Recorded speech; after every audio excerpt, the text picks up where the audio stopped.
الحمد لله حمدا كثيرا طيبا مباركا فيه، وقل هو الله أحد. بفضلها يا رب لا تكلنا لأحد ولا تحوجنا لأحد، واغننا عن كل أحد، يا من إليه المستند وعليه المعتمد. خذ بأيدينا من الضلالة للرشد، ونجنا من كل ضيق ونكد، آمين. وأشهد أن لا إله إلا الله، هو الذي في السماء إله وفي الأرض إله. وأشهد أن سيدنا وحبيبنا وقائدنا وقدوتنا وزعيمنا وشفيعنا محمدًا عبده ورسوله. وأشهد أنه قد بلغ الرسالة وأدى الأمانة ونصح الأمة وجاهد في الله حق الجهاد. اللهم فصل على نبينا محمد ما ذكرك وذكره الذاكرون الأبرار، وصل على نبينا محمد ما اختلف الليل والنهار، وصل على نبينا محمد وعلى أهل بيته الطيبين الأطهار، وصل على نبينا محمد وعلى المهاجرين والأنصار. وارض اللهم عن بقية الصحابة والقرابة والتابعين ومن تبعهم بإحسان إلى يوم الدين. أوصيكم عباد الله بتقوى الله وطاعته ولزوم أوامره وكثرة مخافته، إن الله مع الذين اتقوا والذين هم محسنون أمامه.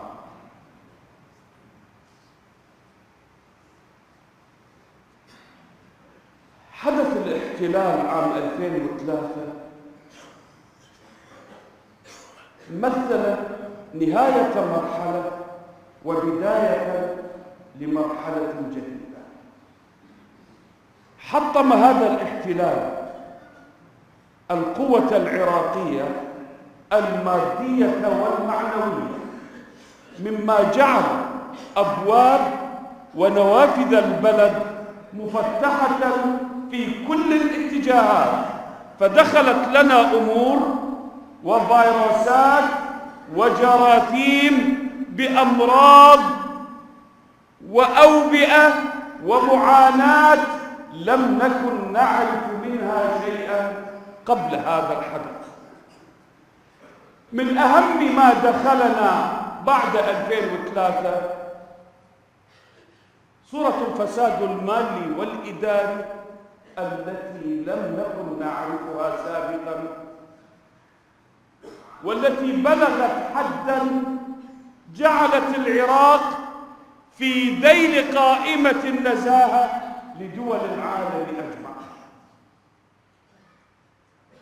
ومن الجراثيم التي دخلت أيضاً جرثومة الطائفية والإرهاب التي عصفت في بلدنا فأسالت الدماء وحطمت الكثير من القيم لتزرع بدلاً منها قيماً ركيكة هزيلة ساهمت في تحقيق المزيد من التدمير للبلد.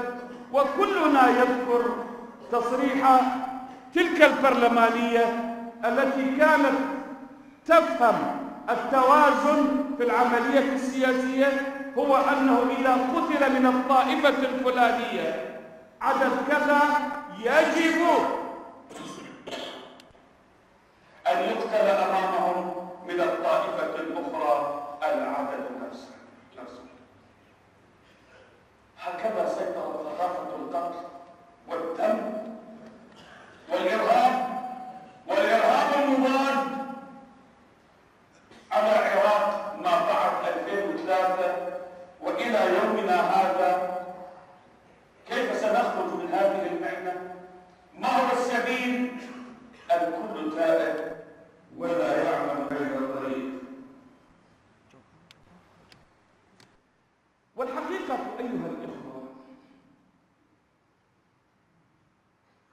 هناك مرض وهناك عرض. الإرهاب والفساد أعراض وليست أمراض، أعراض لمرض فتاك دخل المجتمع. المرض هو أن يأتي أناس ليسوا من أهل الشأن في السياسة ليتصدروا المشهد فيسوسون الأمور بغير عقل فينفذ أمرهم فيقال ساسا.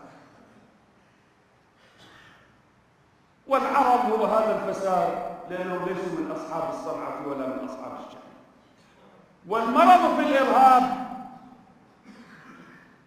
هو الظلم وغياب العدل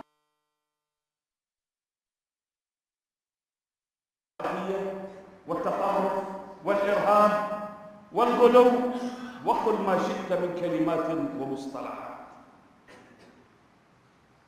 ولو كان سياسيون عقلاء بدرجة كفاية وإسلاميون كما يدعون لما جرى ما جرى، لأن الله عز وجل حاشاه أن يظلم.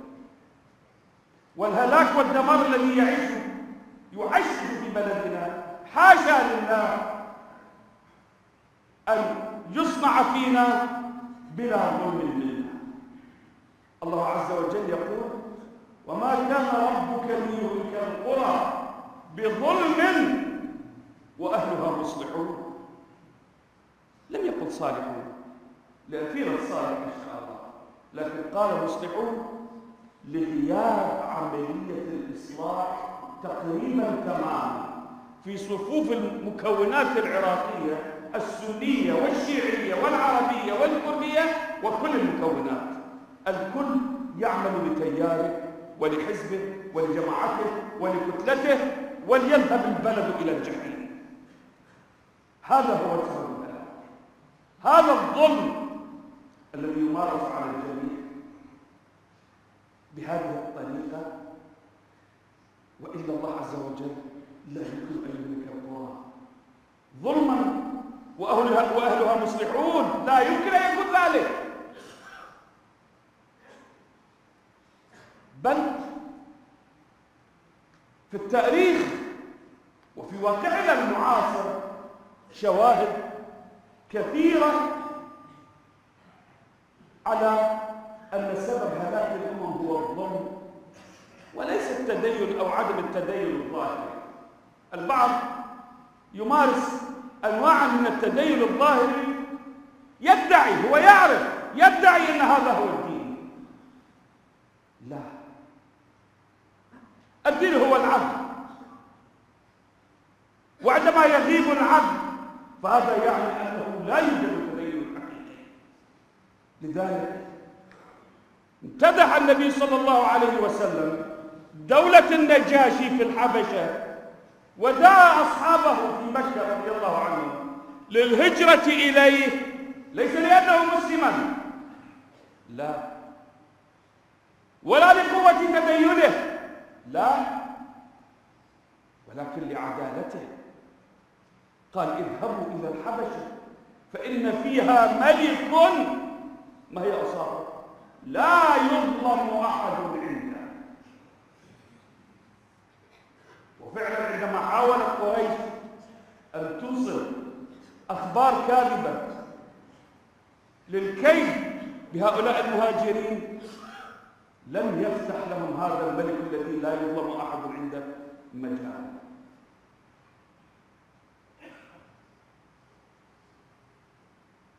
ولأنه عادل هداه الله للإسلام، فلما توفي في الحبشة جمع النبي صلى الله عليه وسلم المسلمين في المدينة وصلوا على جنازته صلاة الغائب احتراما لعدله. لذلك يقولون إن الله يقيم الدولة العادلة وإن كانت كافرة، ولا يقيم الدولة الظالمة وإن كانت مسلمة. عاقبة الظلم وخيمة، وعاقبة العدل كريمة. ولو حققنا العدل لاختصرنا الكثير من الجهد العسكري والمدني لبناء المجتمع وإصلاحه. القرآن حجة الله على خلقه سنة وشيعة. القرآن يقول: إن الله يأمر بالعدل والإحسان وإيتاء ذي القربى وينهى عن الفحشاء والمنكر والبغي يعظكم لعلكم تذكرون. اجلسوا تأملوا تذكروا. هذه الآية جمعت أمات الفضائل في العالم بين الناس. العدل، وفوق العدل الإحسان، ليكسر شيئا من غلظة العدل وتطيب القلوب فتقبله، وإيتاء ذي القربى وينهى عن الفحشاء والمنكر والبغي. الفحشاء الجرائم الفاحشة الكبيرة، والمنكر التي فيها اعتداء، والبغي هي العدوان على الآخرين. لا يقبل الله ذلك. هذه آية صريحة في القرآن يقرأها السنة ويقرأها الشيعة. إذا لماذا يوجد الظلم؟ لأن الذين يظلمون لا يتمسكون بهذه الآية. من صور الظلم، وأقول بصراحة، الدولة مسؤولة عن كثير من هذا الظلم، ولكن ليس دائما الدولة وحدها هي التي تظلم. البارحة زارني وفد من شيوخ عشائر ناحية يثرب، ناحية يثرب في شمال بغداد. تعداد سكانها أكثر من 70 إلى 71 ألف نسمة. هذه الناحية فيها قرى منتشرة كثيرة. يقطن هذه القرى قبائل، بعضها قبائل سنية وبعضها قبائل شيعية، وبعضها القبيلة الواحدة فيها السنة والشيعة. ما الذي ضرب عقولنا ليحدث ما حدث؟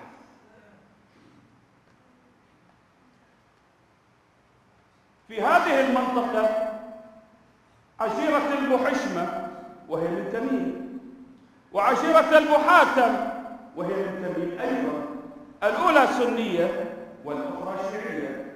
في هذه الناحية عشيرة خزرج، بعضهم سنة وبعضهم شيعة. في هذه المنطقة الجنابيون، وعشائر أخرى من السنة كالمزاهر والأحباب والعزة، وعشائر من الشيعة كالفرعوس والمحسان والسعود. هذه المنطقة أعيدت من الإرهابيين بالضبط منذ عام وشهر، هكذا يقول شيوخ العشائر الذين أتوني. إلى الآن عادت العشائر السنية ولم تعد الشيعية عفوا، ولم تعد العشائر السنية. لماذا؟ قالوا نريد منهم فصلا عشائريا. على ماذا؟ قالوا على من قتل من أولادنا في العمليات الإرهابية. لماذا يتحمل هؤلاء؟ طبعا هذا الكلام، هذا التساؤل ليس مني، هذا التساؤل من وجهاء الدولة، من بعض المسؤولين في الدولة، من وزارة الأمن القومي، الأمن الوطني تحديدا. قالوا إن هؤلاء لا يتحملون قتل الإرهاب، لم يقتلوهم هم، ضحايا الإرهاب الدولة تعمر مكانهم. المبلغ الذي طلبوه للفصل العشائري 4 مليار دينار.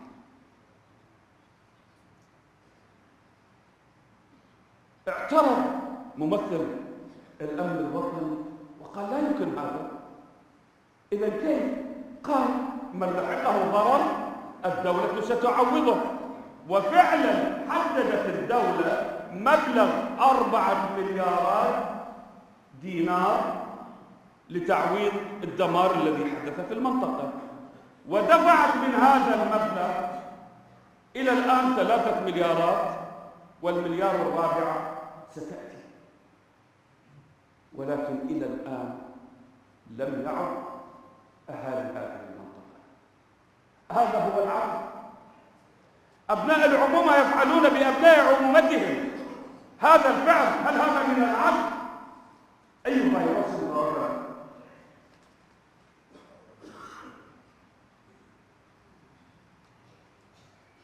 أنا أقول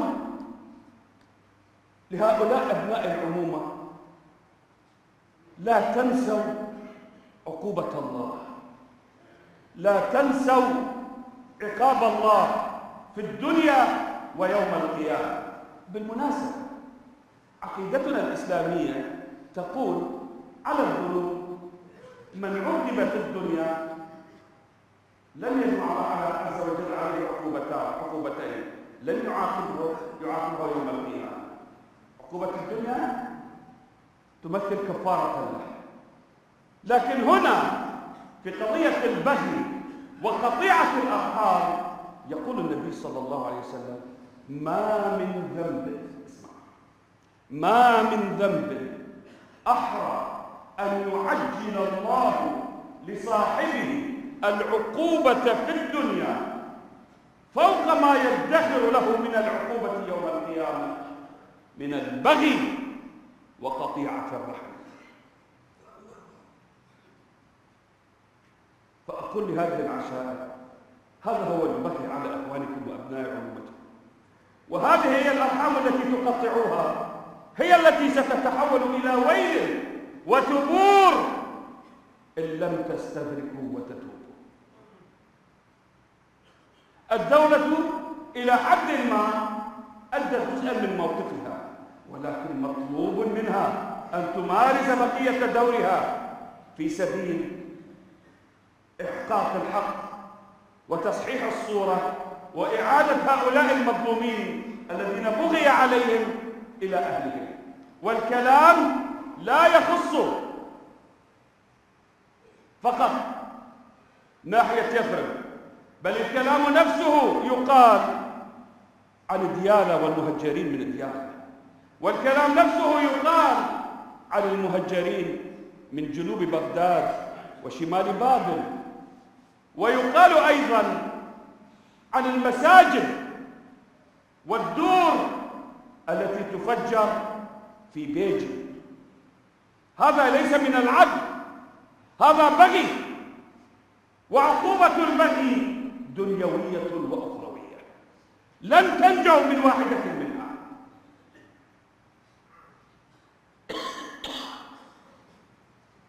إذا كنا نريد أن نبني فعلا بلدنا، هل من الممكن أن يبنى البلد بهذه الصيغة؟ لن يبنى البلد. الأخبار اليوم تقول أن روسيا أرسلت إلى مجموعة من شيوخ القبائل السنية لتتباحث معهم حول واقع السنة في العراق.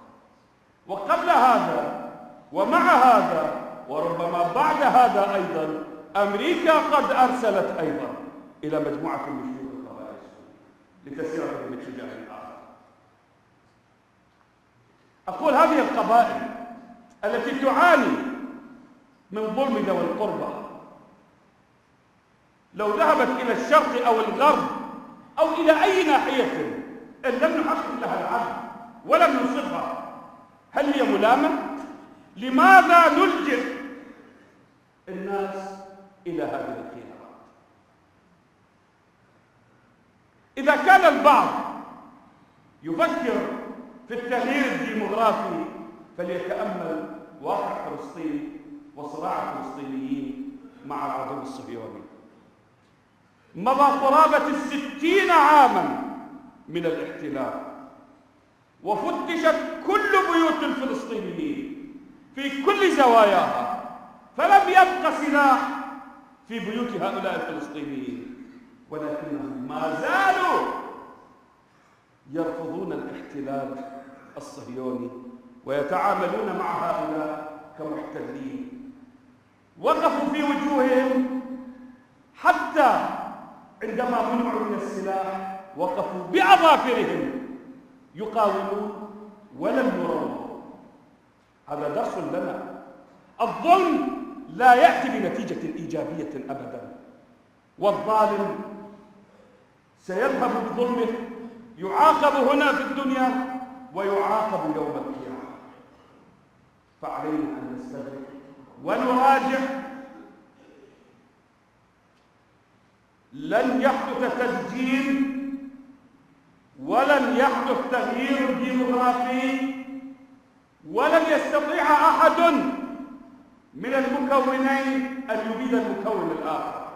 علينا أن نعود لرشدنا وإلى عقلنا ونتجاوب مع الحالتين في حل يرضي الله أولا الذي يأمر بالعدل والإحسان، ثم يجعلنا نشعر فعلا أننا أبناء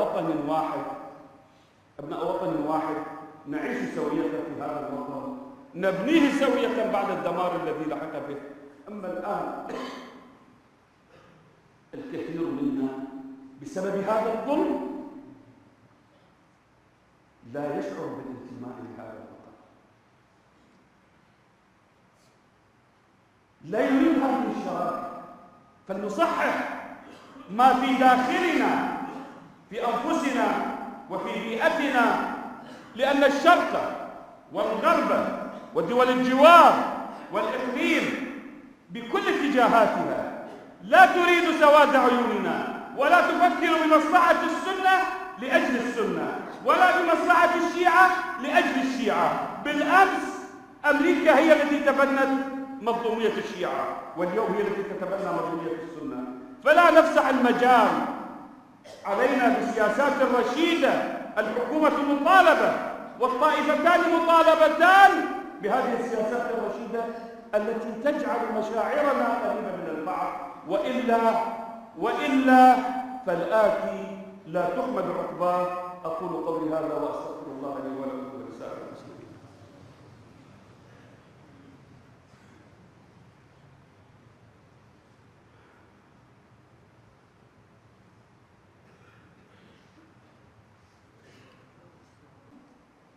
أولا يبارك المجمع الفقهي العراقي لكبار العلماء للدعوة والإفتاء تشكيل هذه التنسيقية، ويدعو لأن تمارس دورها بحيادية ونزاهة تامة.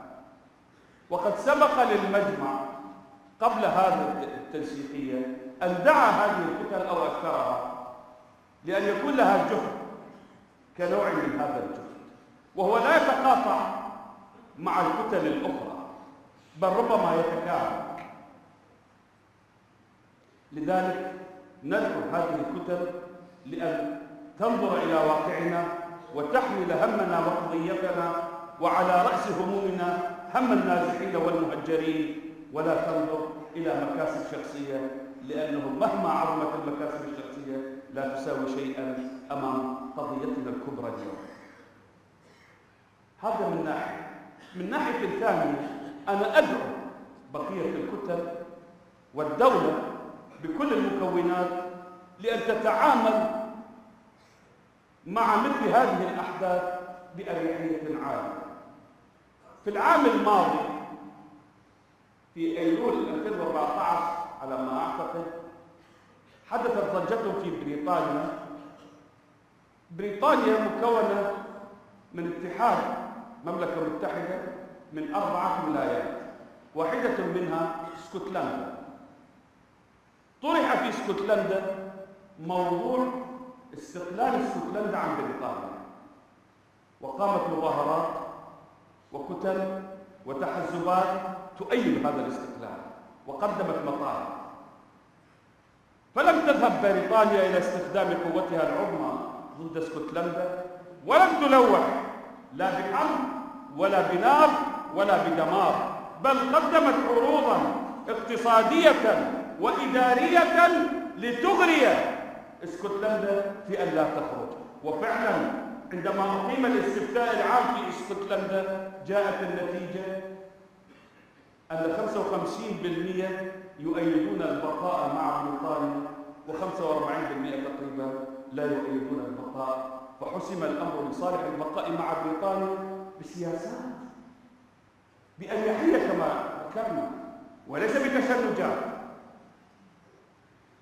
وأقليم الباسك أو كاتالونيا في إسبانيا أيضا قرر أن يجري استفتاء، وجاءت نتيجة الاستفتاء في البرلمان المحلي لصالح استقلال كاتالونيا.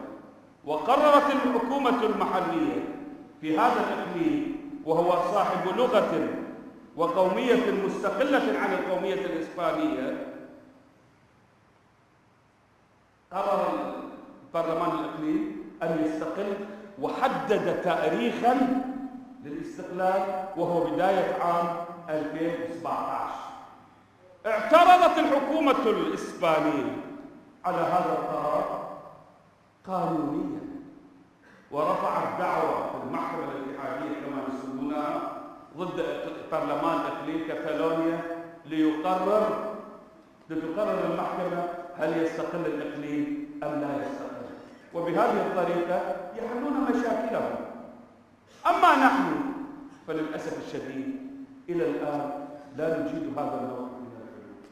إلى الآن نجيد حلول أن نربي أبناءنا حتى إذا بلغوا أشدهم واستطاعوا حمل السلاح حملوا السلاح ورحنا يقاتل بعضنا بعضا، فتسفك دماء هذا الطرف وتسفك دماء هذا الطرف وتتأسس عداوات بلا نتيجة. الأحرى بنا والأجدر أن نتعلم أن الحياة في سبيل الله طيبة، بل وربما على رأي البعض أطيب من الموت في سبيل الله. والموت في سبيل الله لا يتحدث إلا عندما تكون الحياة في سبيل الله غير طيبة. علينا أن نفكر بهذه الطريقة. الله عز وجل عظم من شأن النفس الإنسانية، النفس سواء كانت مؤمنة أو كافرة، فقال محدثا عن بني إسرائيل وهو مقرر في ديننا هذا: ولقد كتبنا عليهم فيها على بني إسرائيل أن من قتل نفسا بغير نفس أو فساد في الأرض فكأنما قتل الناس جميعا، ومن أحياها فكأنما أحيا الناس جميعا. اسمع، قال من قتل نفسا، ما قال مؤمنا، ما قال شيعيا، ما قال سنيا، نفس من أي دين من أي طائفة بغير نفس، هذه جريمة.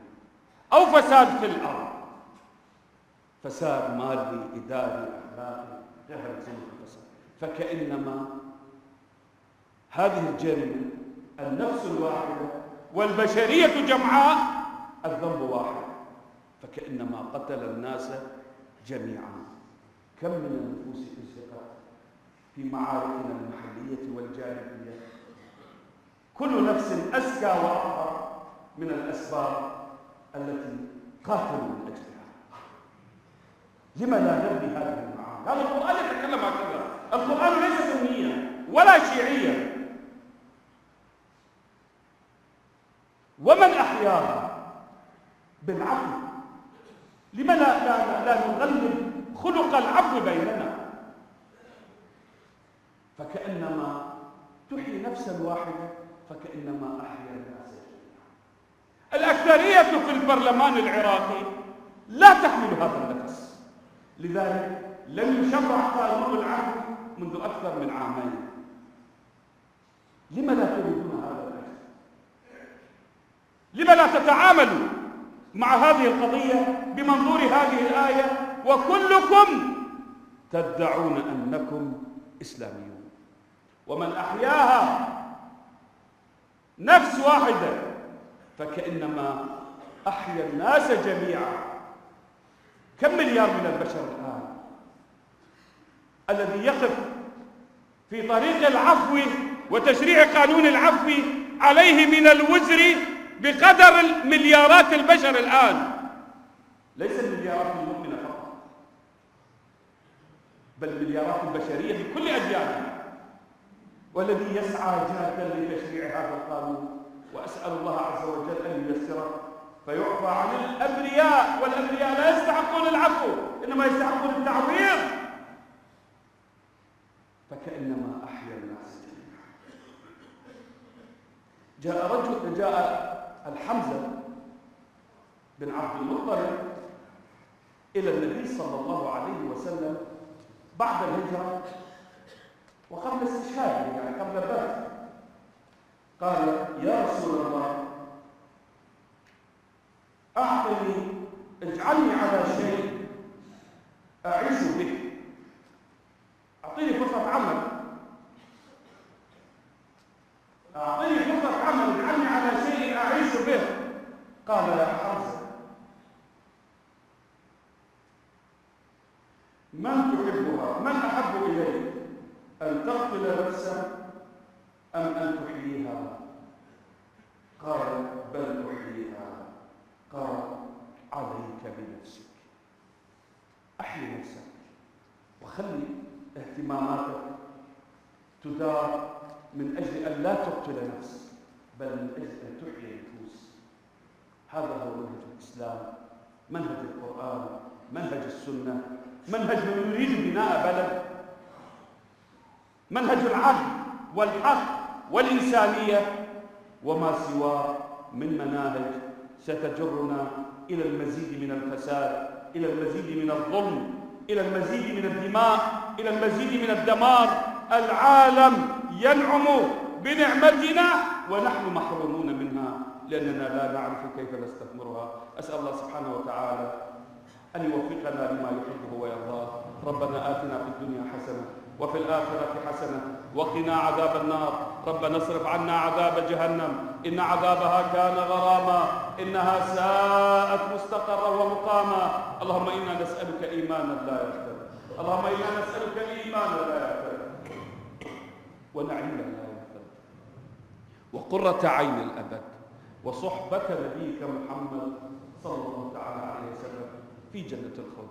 اللهم أعط نفوسنا تقواها وزكها أنت خير من زكاها، أنت وليها ومولاها. اللهم أصلح حالنا، ألف بين قلوبنا، ألف بين قلوبنا، ألف بين قلوبنا، حولنا إلى أحسن حال، هيئ لنا من يجدد لنا أمر هذا الدين. آمين آمين يا رب العالمين. اللهم فك أسر المأسورين وأطلق سراح المعتقلين وفرج كرب المكروبين ونفس هم المهمومين واقض الدين عن المدينين ورد أهلنا وإخواننا النازحين إلى أهليهم سالمين غانمين يا رب العالمين. ربنا آتنا في الدنيا حسنة وفي الآخرة حسنة وقنا عذاب النار. ربنا اصرف عنا عذاب جهنم إن عذابها كان غراما إنها ساءت مستقرا ومقاما.